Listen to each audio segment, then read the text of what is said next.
Alright, I want you guys to title the top of your paper, Angles Formed by a Transversal, and we'll talk about this word in a few minutes, what that means. But your notes today, we are going to first start with a little bit of review. So we are going to do a little bit of angles review here. And to review angles, I want you guys to draw a really clear picture of two lines intersecting. And when two lines intersect, they actually form 1, 2, 3, 4 angles. And let's review what type of relationships happen when this happens. So the first one I want to point out is, let's look at angle 1 and angle 4. Angle 1 and angle 4. And I also want to look at angle 2 and angle 3. Now, these angles, 1 and 4, and 2 and 3, those are called vertical angles. Hopefully you remember that language from Unit 1. And vertical angles are congruent to each other. So really it means 1 and 4 are congruent and 2 and 3 are congruent. Alright, so now let's look at for some other relationships. So some additional relationships we have is, let's look at angle 1 and angle 2. Angle 1 and angle 2 share a side. They also together form a straight line. So we have a couple ways of saying that. Some of you guys might be thinking that 1 and 2 are supplementary, and you're right. I'm going to write that 1 and 2 are a linear pair, which means they sum to 180, which does mean that they are supplementary. And I want to list another linear pair as well. So you can think of your own linear pair. There's actually multiple on here. So I picked 1 and 2.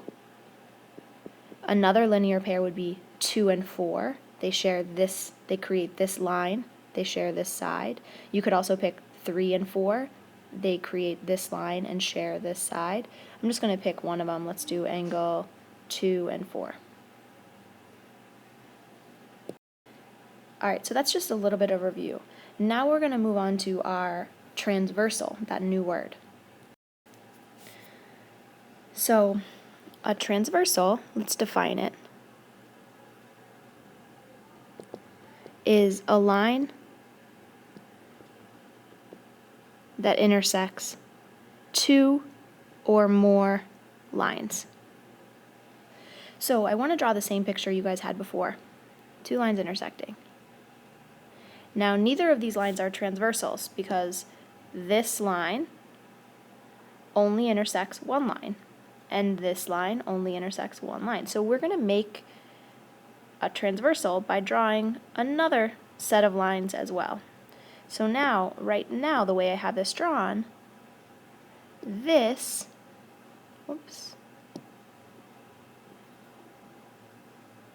is a transversal, because it intersects my line A and my line B. So it's a transversal. So transversals are special because they create lots of angles. So if you focus in on just this section right here, it looks just like what we just reviewed. And I'm going to label it just the same. 1, 2, 3, 4. But then this transversal creates another set of intersections that looks just the same, because I'm going to continue my numbering, 5, 6, 7, 8. So now I actually have 8 angles created. And we have lots of different relationships that happen with these angles. So the first thing I want you to do is just really lightly, I want you to shade in between these two lines. And we're going to call that the interior. So it's almost like that the interior is the inside, and then the stuff that's remaining, which I'm not going to shade, so up here and down here, is the exterior. And that's how we're going to kind of label our angles. So the first type of angle that we're learning about today, the first type of relationship, is called a same side interior angle. Same side interior angles. And same side interior angles are angles that are in the interior, so the space that we just shaded, and they are on the same side of the transversal. So the transversal is what we have highlighted. Sides of the transversal are literally like 2, 4, 6, 8. Those are all on the same side. 1, 3, 5, 7. Those are all on the same side. So we want angles that are on the same side and in the interior in the blue space. So our angles that meet that description are angles 4 and angle 6. Those are same side and interior. And also angles 3 and angle 5. All right, so the next relationship that we have is same side, exterior. Same side meaning the same exact thing that we did last time, same side of the transversal, but this time they are not in our shaded area. They're not in the inside shaded area. They are in the exterior. So angles that meet that description on the same side of the transversal are 1 and 7, and then 2 and 8. And angle 7, and angle 2, and angle 8. So we have 2 pairs of same side interior angles, and we have 2 pairs of same side exterior angles. Alright, so to continue your notes, we have a couple more relationships. The next relationship that we have is instead of same side, it is alternate interior angles. Alternate. Alternate meaning that we are no longer on the same side of the transversal, like 1, 3, 5, 7. We have to be on alternate sides. So alternate interior angles are angles like, and remember they're on the interior, so in the blue region, are like angles 3 and angle 6. And then also angles 4 and angle 5. Now look up at your picture. Let's look at 4 and 5 and just see if we understand this. So 4 and 5 are here and here. They are on alternate sides of our transversal, and they are both in the interior. Alternate interior. Alright, so you might be able to predict that the next one that we're doing is alternate exterior. So again, alternate sides of the transversal, but they cannot be in this blue shaded region here. They're not here. So alternate sides would be 1 and 8. These are alternate sides of the transversal and in the exterior. So we have angle 1 and 8. And we also have angle 2 and angle 7. Alright, the last relationship is my personal favorite, and it's corresponding.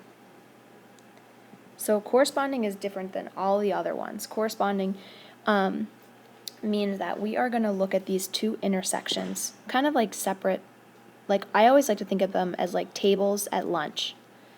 Each of these tables has 4 seats. Seat 1, 1, 2, 3, 4, and this is seat 5, 6, 7, 8. But if you think about it as a table, there's 4 people sitting at these tables, in both of the tables. Corresponding, I like to literally think about it as you're sitting in the same seat as someone else. So, if you are person number 1, I would say you're sitting in the top left seat. Now go to your next table. Who's sitting in the top left seat?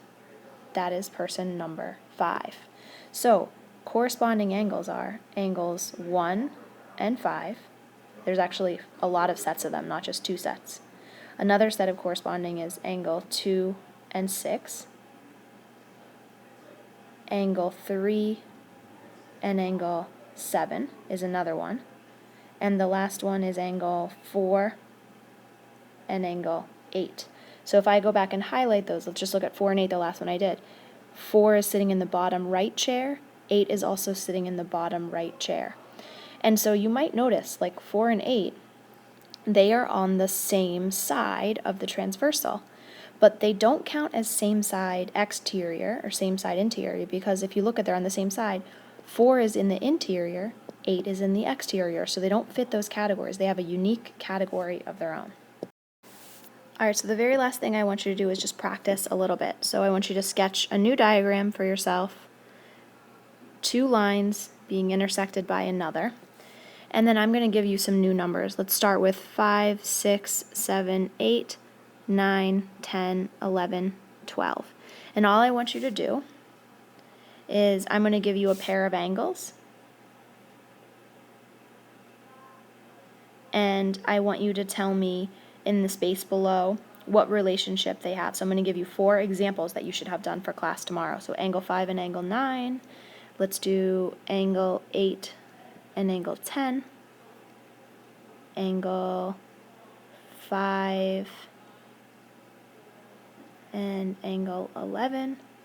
And angle 8 and angle 9. So in each space below, I want you to write what relationship do they have. Alternate interior, alternate exterior, corresponding, etc. And we'll review this in class tomorrow. Good luck.